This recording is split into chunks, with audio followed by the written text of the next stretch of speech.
কথার দিকে আগাবো। দুই বেয়াই একসাথে বসছে, গল্প করছে, আলোচনা করছে। বেয়াই বুঝেন, ছেলের বাবা আর মেয়ের বাবা। ছেলের বাবা আফসোস করে মেয়ের বাবারে বলে, বেয়াই সাহেব, আপনার মেয়েটা আমার ছেলের সাথে সংসার করে, কিছুদিন আগে পেটে বাচ্চা আসছিল, আহারে কি আশা ভরসা ছিল, কিন্তু আফসোস আপনারা তো দুঃসংবাদটা শোনাই নাই, বাচ্চাটা হয়েছে কিন্তু মরা হয়েছে। মেয়ের বাবাও আফসোস করে, আহারে আমার মেয়েটার কপালটাই খারাপ, বিয়ের আগেও একটা হয়েছিল, ওইটাও মরা হয়েছে। এখন বলেন, বিয়ের আগে আর পরেরটা কি একরকম, না বৈধ অবৈধতা বেশ কম আছে? বেশ কম আছে না নাই? মনে রাখতে হবে, বিবাহ বহির্ভূত সম্পর্কের বৈধতা নাই, হারাম।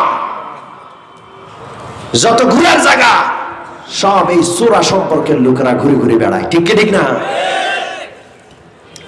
তো শয়তান প্রতি রাতে আজ এসে ওই বিছনায় মুতা বেড়ারে কয়, চলো বন্ধু ঘুরে আসি। সারা রাত ভর ঘুরে, ঘুরতে ঘুরতে পেশাব ধরে। শয়তানরে বলে, শয়তান ভাই একটু পেশাব করবো। শয়তান কয়, তুই মুতবি, আমার কাছে কয়া লাগে, মুতে দে, সরে দে। শয়তানের দমক খায়, একদিকে ফিরে মুতে দেয়। আমার কোনো দোষ নাই, সকালে উঠে দেখি বিছনায় মুত। বউ গালি দিয়া কয়, দূর বেড়া, জীবন ভর খালি বিছনায় মুতলা, আর কোনো বালাকাম করলাম না। কয়, আমার কি দোষ? শয়তানে কয় এই জন্য, কয় শুনো, বুদ্ধি শিখাই দিই। আজকে রাত্রে শয়তান আসলে বলবা, যদি বলে ঘুরে আসি, বলবে যে না, ঘুরতে যাবো না। ঘুরে কি লাভ হইলো? সারা জীবন খালি ঘুরে ঘুরে মুতলাম। শয়তান জিজ্ঞেস করবে, কি চাও? বলবা যে টাকা চাই, পয়সা চাই, সম্পদ চাই, আমরা গরিব মানুষ, খালি মুতলে চলবো। বোর বুদ্ধি সারাদিন মাথার ভিতরে চক্কর খাইছে। রাত্রে যখন ঘুমাইছে, ঠিক ওই শয়তান আসছে, এসে বলে, চলো বন্ধু ঘুরে আসি। শয়তানরে দিছে এক ধমক, নেই যায়েঙ্গে। শয়তান তো লাভ দিয়ে উঠছে, বিষয়টা কি? নেই যায়েঙ্গে কি ব্যাপার? ওই গিয়া কি লাভ হইলো? সারা জীবন খালি কোবালে মুথি জুটলো। তাহলে কি চাও? সম্পদ চাই, টাকা চাই, সোনা দানা চাই। এতদিন বললে না কেন? চলো আজকে, কত লাগবে তোমার? আজকে আর ঘুরতে নিয়ে যায় না, আজকে নিচে রাজার ধনভাণ্ডারের ভিতরে। ওরে সর্বনাশ!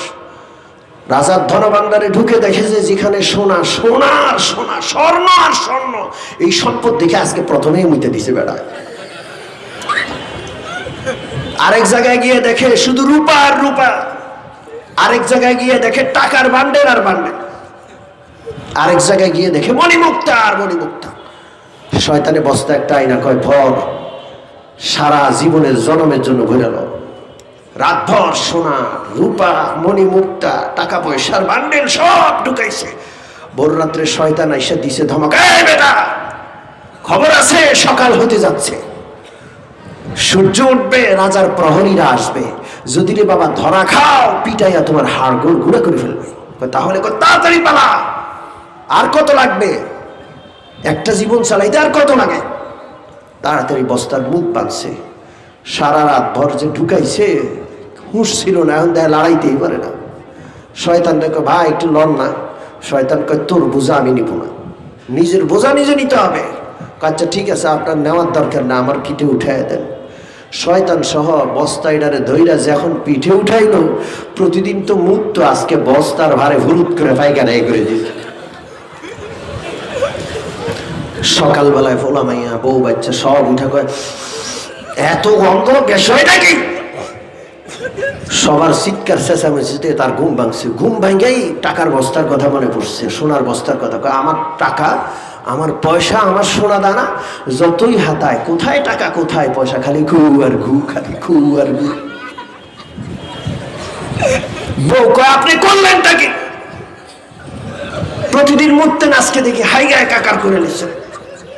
আমার দোষ নেই, কথা কইস না, সব তোর আর শয়তানের দোষ। তুই বুদ্ধি শিখাই দিস, আর শয়তানের বস্তা চাপাইয়া দিছে। আমি প্রতিদিন মরতাম, আজ গায়ে গিয়ে দিছি।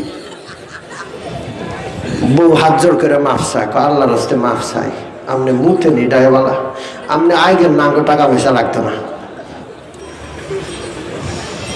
মানুষ যেমন তার স্বপ্ন তেমন, কথা ঠিক কিনা? মানুষ যেমন তার চাওয়া তেমন। ইমাম আহমদ ইবনে হাম্বল রাহমাতুল্লাহ আলাইহি রাত্রে ঘুমাইলে আল্লাহ রাব্বুল আলামিনকে স্বপ্ন দেখেন। আর আল্লাহ রাব্বুল আলামিনের কাছে টাকা পয়সা বাড়ি গাড়ি সম্পদ নয়, অর্থবিত্ত নয়, ক্ষমতা নয়, আল্লাহর কাছে আল্লাহকে চাইলেন। আল্লাহ আর কিচ্ছু চাই না, আপনাকে চাই। মানুষ যেমন স্বপ্ন তেমন চাওয়া তেমন। আর এই মুতে বেটা যেমন মানুষ স্বপ্ন তেমন স্বপ্ন দেখে ইবলিসকে, আর ইবলিসের কাছে চাইছে টাকা পয়সা, কপালে জুটছে ঘু আর মুখ। ঠিক না?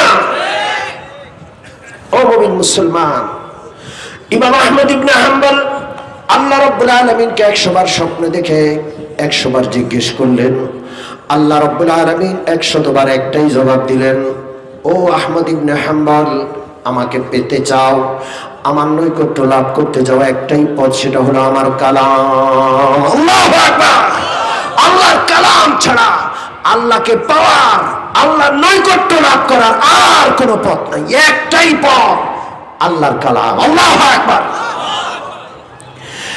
নবী রাহমাতুল লিল আলামিন বিশ্বনবী সাহাবাদেরকে নিয়ে একদিন বসা, আমার নবী সাহাবাদেরকে একটা হাদিস শুনাইলেন, ইন্না লিল্লাহি আহলিনা মিনান নাস।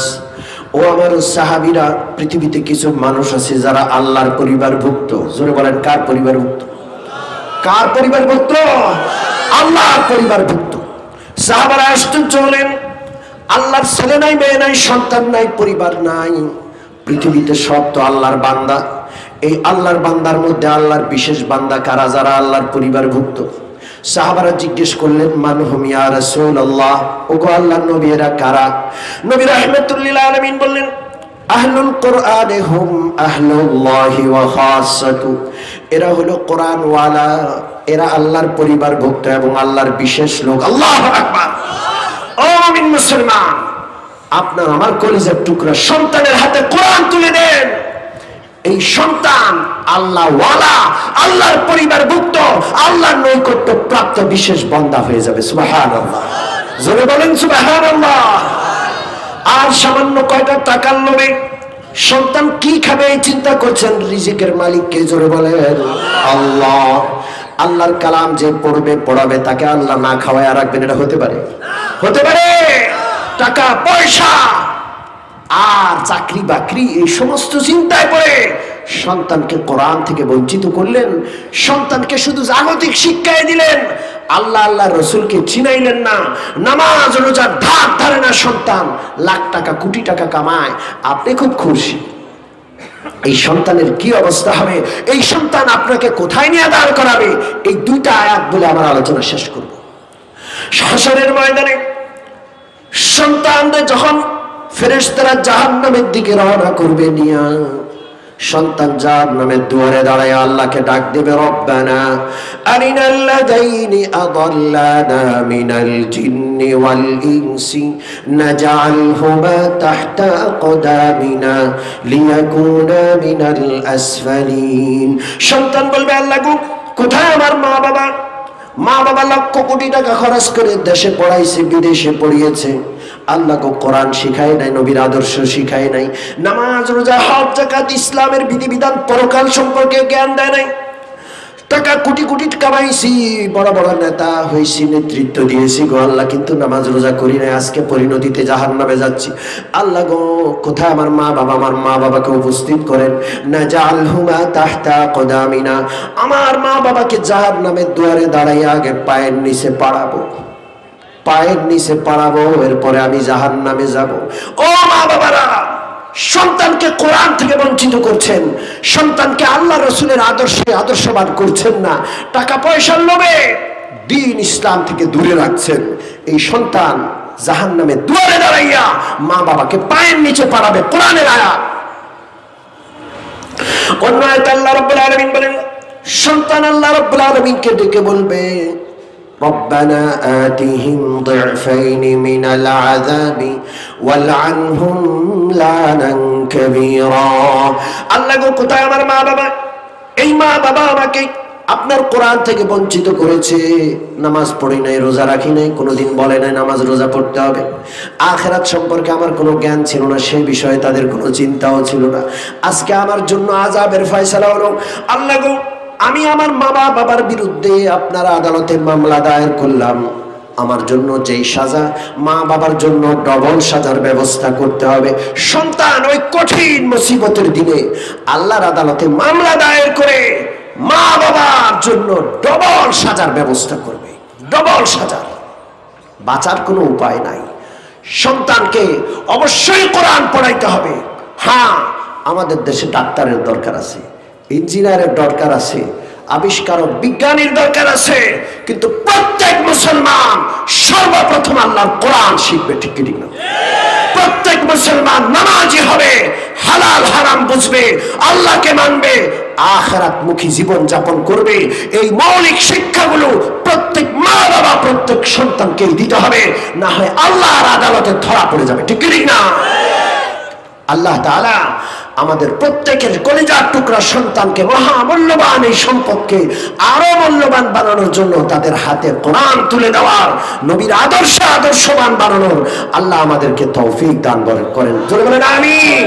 ওয়া আখিরু দাওয়ানা আনিল হামদুলিল্লাহি রাব্বিল আলামিন।